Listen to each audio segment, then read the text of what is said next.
Sri Lanka is a beautiful island. Along with its beaches, its mountains, its forests, its wildlife, and even its historical ruins, the beauty of its wavas or water reservoirs built by ancient kings is especially wonderful. The wavas and their surroundings effuse calm and serenity. These wavas are evidence of one of the greatest hydraulic civilizations the world has ever seen.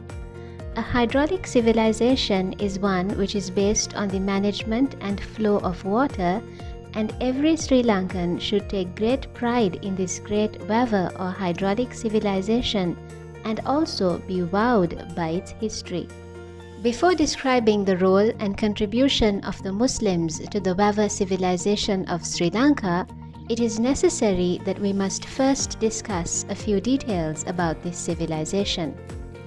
The first of these wavas was Abaya Wava in Anuradhapura, built by King Pandukabaya in about 300 BC. This reservoir is now known as the Basavakkulama Wava. This era of tank building turned into a great civilization that lasted around 2000 years. It ended when it went into disrepair and neglect with the arrival of the Portuguese in the beginning of the 16th century and the dawn of the colonial era.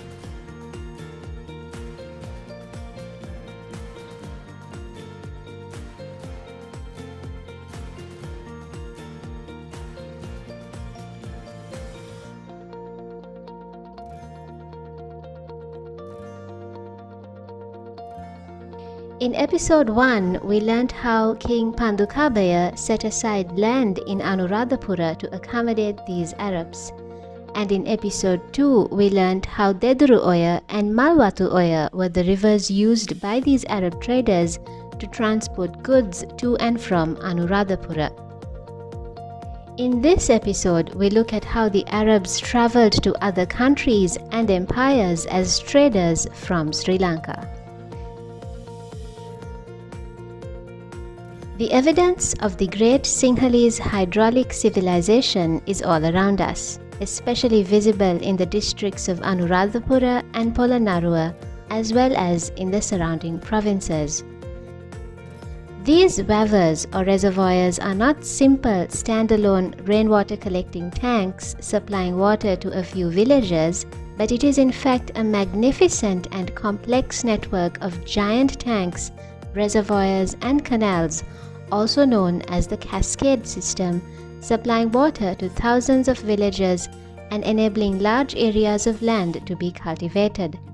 Our ancient kings, who were visionaries, built a sophisticated network of tanks to collect and reuse every single drop of rain the country received, allowing cultivation of land year-round and even in the dry zones. Let not a single drop of water go waste into the sea without benefiting the world, as said by King Parakramabahu, in whose reign perhaps this country reached its zenith of hydraulic development, irrigation and agriculture.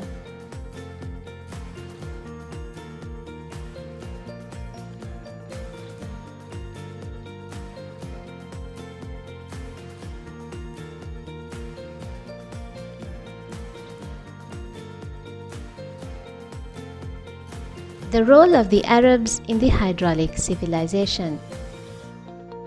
The hydraulic civilization of the past displays many features of a great civilization. Society was well organized with the king, his cabinet of ministers, the courtiers, the planners, the engineers, the farmers, and also the architects and the artisans. All were working together to increase food production and maintain a beautiful balance with nature and the environment.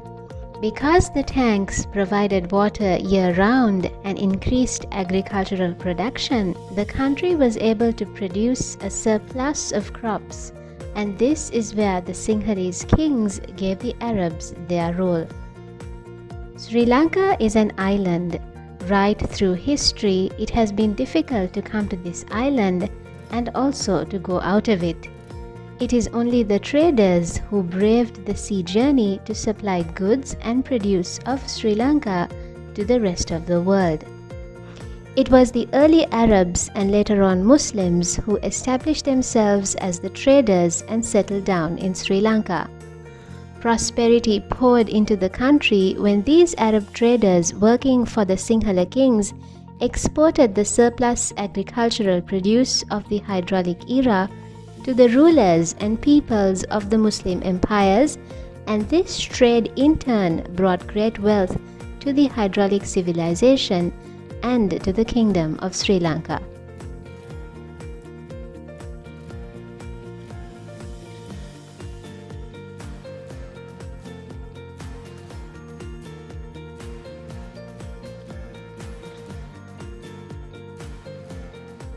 During the hydraulic era, the Sinhalese kingdom prospered. The Isurumuniya Viharaya, Ruwanvelisaya Dagaba, Tuparama Dagaba, Abhayagiri Viharaya, Jetavana Ramaya Monastery and Stupa, Kuttam Pokuna, and even Sigiriya proclaims the enormous wealth of the kingdom.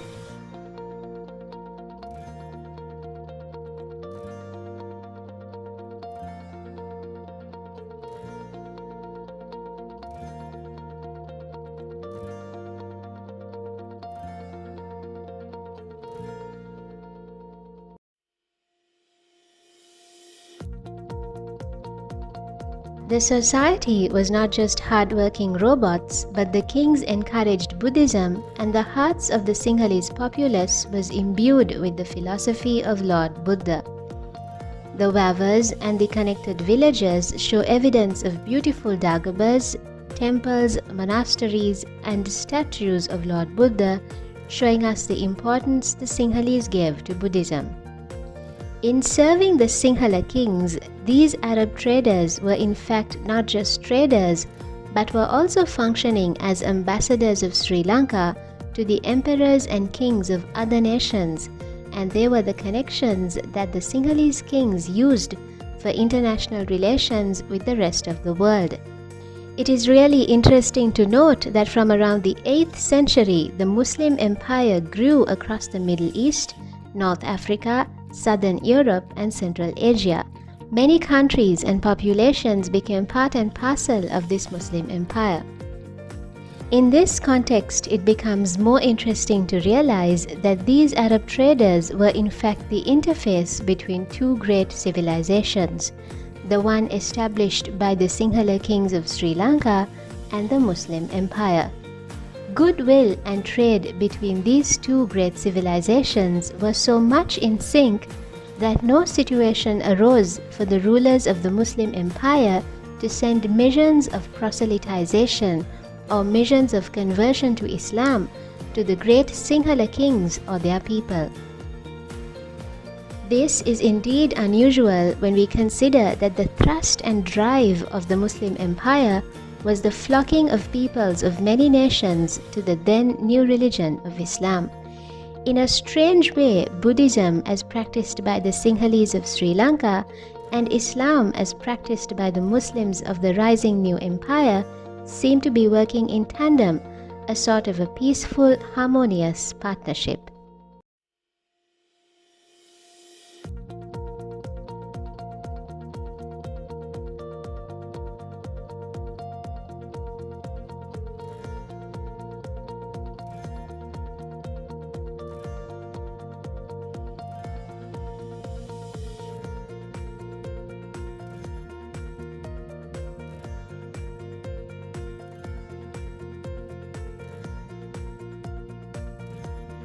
Evidently, this is the only way to describe the meeting and partnering of the two great civilizations from the 7th century to the 16th century, when the Portuguese arrived and broke direct links between the Muslims of Sri Lanka and trade lines with the rest of the world. It is great to know that the Arabs played a hand in the prosperity of this phenomenal era, when what is one of the greatest hydraulic civilizations of the world was being established.